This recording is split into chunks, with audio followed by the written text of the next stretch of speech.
ఇవాళ అక్టోబర్ 2వ తారీఖు మనము గాంధీ జయంతి సెలబ్రేట్ చేసుకుంటున్నాము. ఈరోజు అందరూ కూడా మనకందరికీ తెలిసిందే, మహాత్మా గాంధీ గారు గుజరాత్లో పోర్బందర్లో పుట్టి తర్వాత లా చదువుకొని తర్వాత సౌత్ ఆఫ్రికాలో పనిచేసి తర్వాత మన ఇండియన్ ఇండిపెండెన్స్ స్ట్రగుల్ కోసము ఇక్కడికి వెనక్కి రావడము, తర్వాత ఆయన ఆధ్వర్యంలో చాలా మంచి మూవ్మెంట్స్ అన్నీ టేకప్ చేసుకొని నాన్ కోఆపరేషన్ కానీ, సివిల్ డిసోబీడియన్స్ కానీ, క్విట్ ఇండియా కానీ ఇలా అన్ని మూవ్మెంట్స్ టేకప్ చేసుకుంటూ తర్వాత మనకి 1947లో ఇండిపెండెన్స్ రావడం జరిగింది.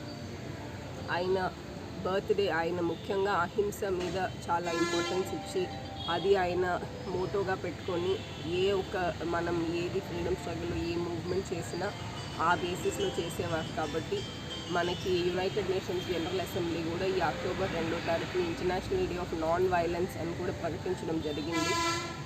ఈరోజు ముఖ్యంగా మనం అందరం కూడా ఎందుకంటే ఎంప్లాయీస్, ప్రభుత్వంలో ఉద్యోగం వచ్చిన వాళ్ళందరూ కూడా ఏంటంటే మనకి ప్రజలకి, ఇక్కడ ఉన్న సిటిజన్స్కి, పేదవారికి అందరికీ కూడా సేవ చేసే ఒక అవకాశం వచ్చింది. కాబట్టి ఆయన చెప్పిన ఒక మాట ఇవాళ మనం అందరం కూడా స్మరించుకోవాలి.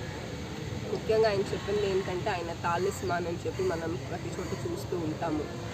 మనకి ఎవరన్నా మనం ఏదైనా ఒక పని చేయబోయే ముందు మనకి గుర్తు తెచ్చుకోవాల్సింది ఒక పూరెస్ట్ పర్సన్ ఫేస్. సో ఆయన ఫేస్ గుర్తు తెచ్చుకొని ఖచ్చితంగా మనం చేయబోయే పని వల్ల ఆయనకి తృప్తి చెందుతుందనో వాళ్ళకి బెనిఫిట్ చెందుతుందని అనిపిస్తే ఖచ్చితంగా ఆ పనిని ముందుకు తీసుకెళ్ళాలి అనేది ఆయన ఇచ్చిన తాలిస్మాన్.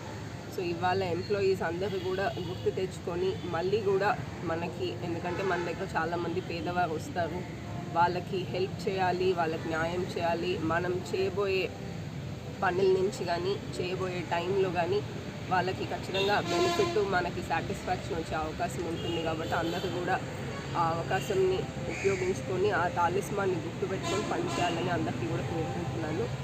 ఇవాళ గౌరవనీయులు లాల్ బహదూర్ శాస్త్రి గారు కూడా కాబట్టి అది కూడా మనం కలెక్టరేట్లో సెలబ్రేట్ చేయడం జరిగింది.